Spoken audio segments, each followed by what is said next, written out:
No, well, I should say so. Yes, I'm currently in LA, and I was just saying to a friend of mine out here that, when I first came back here after the pandemic, I was sort of expecting. I thought maybe, well, Meghan's one of their own. Maybe they're quite protective of her or defensive, but not at all.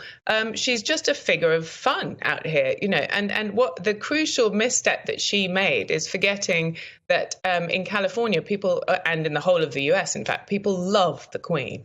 And so anyone who's been deemed to, have sort of affronted the Queen or behaved badly in that regard is just not going to go down well.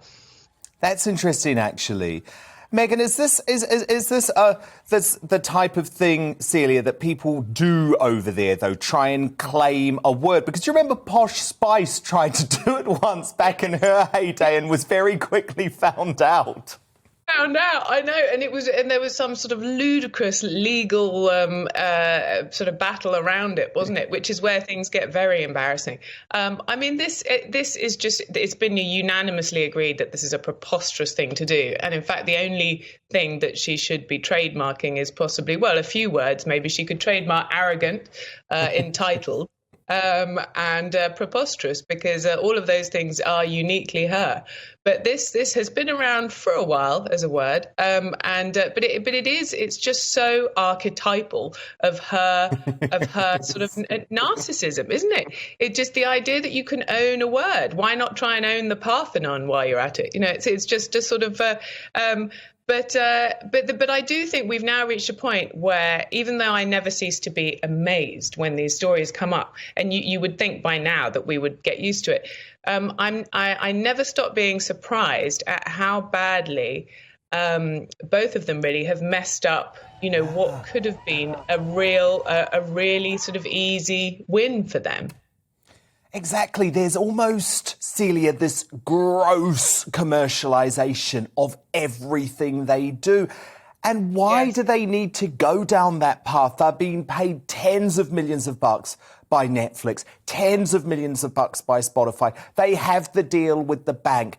It feels like it's never enough for them.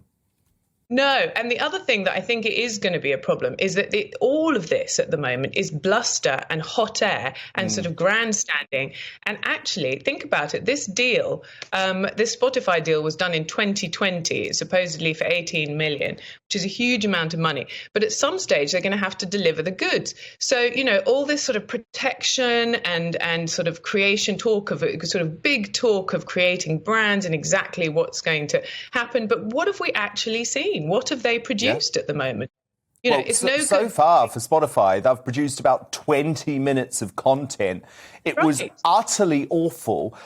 And I don't know about you, but I have absolutely zero interest in listening to Meghan talk to other famous celebrity women moaning about how tough their life is, when I think she has the most privileged life that any human being could possibly have.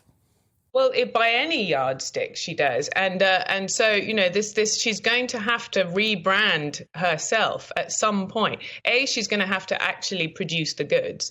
So it's no good building a castle around your assets with all these legal situations if you don't have any assets. Just first of all show people what you can do, because otherwise these companies are they'll drop them, because there comes a point where the royal name is not enough. And secondly, I think she really needs to step away from the whinging, because it's not going to serve her well. Well, that's the thing, Celia. I think about it, and actually, she has rebranded. She's rebranded as a victim. That's how she wants to be viewed. And I find it so bizarre.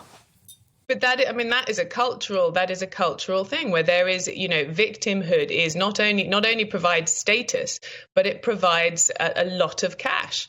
It's a business opportunity. So wherever she sees victimhood at the moment, she's right on that. I know, it's completely fascinating to me. Of course, at the same time, she also has this deal with Netflix. Netflix in the headlines this week because there's a very negative documentary about Prince Charles and his relationship with Jimmy Savile. Of course, that is a legitimate journalistic project. However, what I would say, Celia, is it's very interesting, isn't it? Meghan and Harry are so keen to speak up against Joe Rogan and Spotify, against tabloid newspapers who they don't like, against social media, but they won't say a thing when their own employer seems to constantly want to gun for their own relatives. Yes, I think where morality and sort of ethics are concerned, both of those things tend to fly out the window where there's enormous sort of quantities of dollar signs from what we've seen so far. And again, you don't have to be even critical of them to see that. So what I've noticed is a lot of people who were very much sort of backing them and defending Meghan particularly, for example, have now given up and said, look, I really didn't want to be one of those Meghan bashers because I thought they were awful, but actually I can't fight it anymore. It's because this is what she's got 11 companies, or they've now got 11 companies. But what are they all doing? These companies, what are they producing? I'm fascinated. So you get this image of her behind some sort of Bond, villain with a white cap, with all the in her Montecito mansion. But what are you, very, very busy. But show us what you're producing then. So it's interesting, Celia. You do think the tide is turning in the US against the Sussexes? I do, and actually, I wrote a column after the Oscars talking about which after the BAFTAs, sorry, about how fascinating that was that Rebel made that joke, and there what normally one would expect, these are sort of their people, don't forget. So normally one would expect a bit of a sharp intake of breath or maybe even booing, but not at all. It was unanimous laughter because they are now officially, figures of fun. And I think that is going to be most upsetting to her because it's the furthest thing that she wants. They will be seething in the Montecito mansion, Celia. I hope you bump into them and give them some tough words in Hollywood. That would be nice. Do keep us posted.